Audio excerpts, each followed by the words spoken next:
What's up, you sweaty nerds and greasy degenerates? Every single Honkai Star Rail player with a pulse will be getting a free Doctor Ratio in Part 2 of Patch 1.6, and the Honkai Star Rail official Twitter just announced the official previews for the Light Cone and for the character itself. So let's go ahead and take a look into Doctor Ratio's kit beyond what we already found out in the Patch 1.6 special programming. So let's dive in. Okie dokie, so here we are on the Honkai Star Rail official Twitter, where we get the most up-to-date news on Honkai Star Rail. So come over here and turn on your notifications, bro, jeez. So you come over here, you click on the link here that's provided to us, it takes you to the Hoyo Lab. You've done this a million times, and we can scroll down to the traces and stuff like that, so we can get some of the information that we weren't given in the Patch 1.6 special programming. Usually the special programming, it gives us like a little bit of information, then we get some more in the preview, and then the character comes out. So let's take a look at the traces, because I'm very excited about this. This is usually my favorite part of the previews. So when Dr. Ratio uses his skill, for every debuff the target has, his crit rate and crit damage increase. This effect can stack up to a certain limit. This is one that we were all hoping for. We all expected this. A lot of the new DPS characters in the game typically get some form of crit value through traces or abilities, like Jingliu getting, like, what is it, 50 crit rate from one of her effects. So this is really, really good.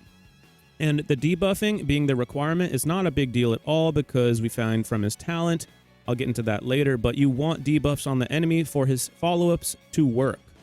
You're going to want to pair him with a debuffer or several debuffers in order to stack up a bunch of debuffs to give himself crit rate, crit damage. If you have his light cone, that works off of debuffs as well, his trace, his talents, everything. So you want to debuff the enemy, so you're not really worried about that. And this gives you crit rate and crit damage, and it stacks up several times, like Argenti's can stack up. But I hope it's not as many stacks required as Argenti, because he requires like 10 stacks.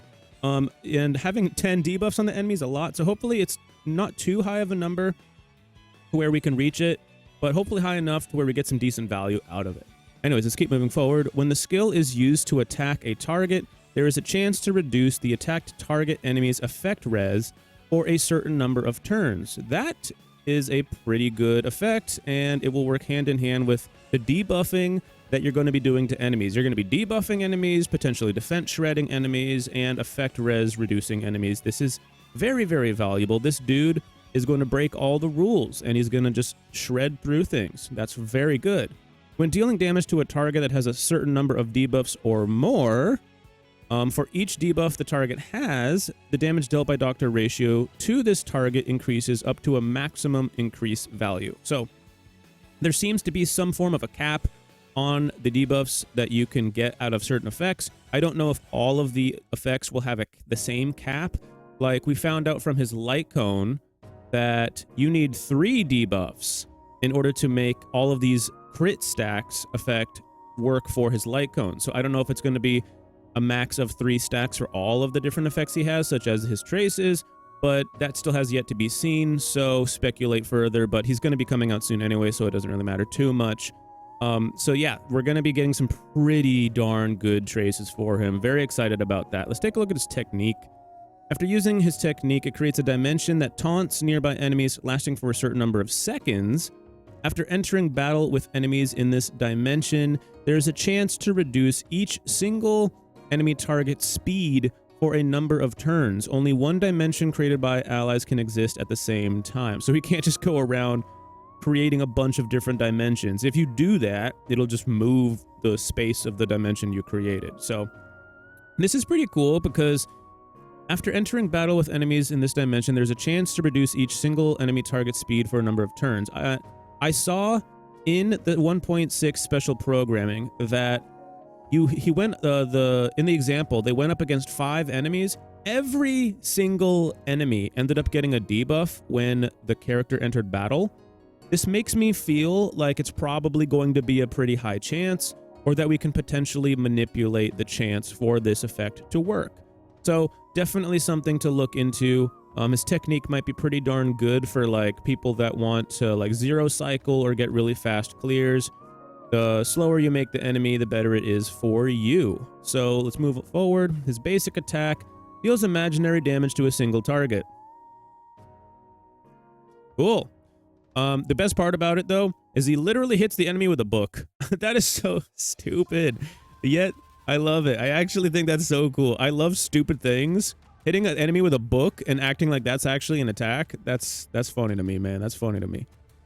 So let's take a look at the talent here. When using the skill, there is a fixed chance of launching a follow-up attack against his target for 1 time, dealing imaginary damage. For each debuff the target enemy has, the fixed chance of launching follow-up attacks increases. If the target enemy is defeated before the follow-up attack is triggered, the follow-up attack will be directed at a single random enemy instead. So we expected that if it falls off, it goes to a different one. You get the picture.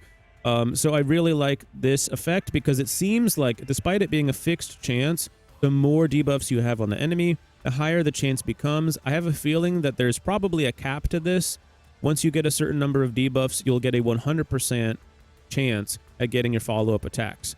That is how I believe the character will work. That's just my assumption based on certain things that we already know from, you know, other effects that he has going on. So that's just my assumptions. You let me know what you think in the comments. I think he will end up getting a 100% chance if you have enough debuffs. Anyways, let's move forward to his skill, which is not... What the... Deals imaginary damage to a single enemy target. Well, that's the same as his basic attack. Man, his talent does... There's no... Come on. Let's be real. It's going to affect... There's going to be so many things going on after he uses his skill. It's going to work off of his talent. This looks silly that there's like nothing going on here, but let's be real. That's not all that's going to happen. His talent's going to trigger every time he uses his skill. So his ultimate, which looks very cool, and he crushes people with the Leaning Tower of Pizza. So let's take a look at this. Deals imaginary damage to a single target enemy and applies Wise Man's Folly. When Dr. Ratio's allies attack a target afflicted with Wise Man's Folly, Dr. Ratio launches 1 follow-up attack on his target. Wise Man's Folly can be triggered up to a certain number of times and only affects the most recent target of Dr. Ratio's ultimate. This trigger count resets after Dr. Ratio's ultimate is used. That makes sense. That last part wasn't necessary, but this is going to be pretty interesting because we're going to be able to get follow-up attacks from his skill, from his... which works off of his talent.